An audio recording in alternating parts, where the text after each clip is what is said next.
Meditations for every day in the year by Bishop Richard Challoner. Second Sunday in Lent. On prayer. Consider first that the time of Lent is not only a time for fasting and giving alms, but is also in a particular manner a time of devotion and prayer. Fasting, alms, and prayer are three sisters which ought to go hand in hand, and with united forces to offer a holy violence to heaven, which is not to be taken back by violence. If then prayer be at all times necessary, if it be the very life of a Christian soul, it is certainly a most indispensable fact of our duty at this holy time. But what is prayer? It is a conversation with God. It is a raising up of the mind and of the heart to God.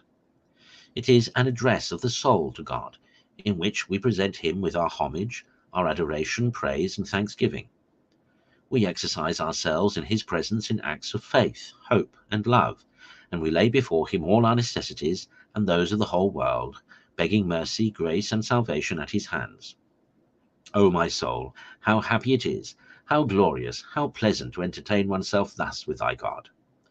Is it not in some measure anticipating the joys of heaven? For what is heaven but to be with God? Consider secondly, more in particular, the most excellent advantages the soul enjoys by the means of prayer. It gives her a free access whensoever she pleases to come before the throne of his divine majesty, and to make her addresses to him, any hour of the day or night, with a positive assurance from him of meeting with a favourable audience. It admits her as often as she pleases into his private closet, where she may find him all alone, and treat with him with all freedom as long as she will, and she may be assured he will never be wearied with her importunity, nor shut the door against her. Will any prince of the earth allow anything like this even to his greatest favourite? O Christian soul, what an honour is this, and why art not thou more ambitious of it? Consider thirdly, how delightful prayer is to the soul that truly loveth God.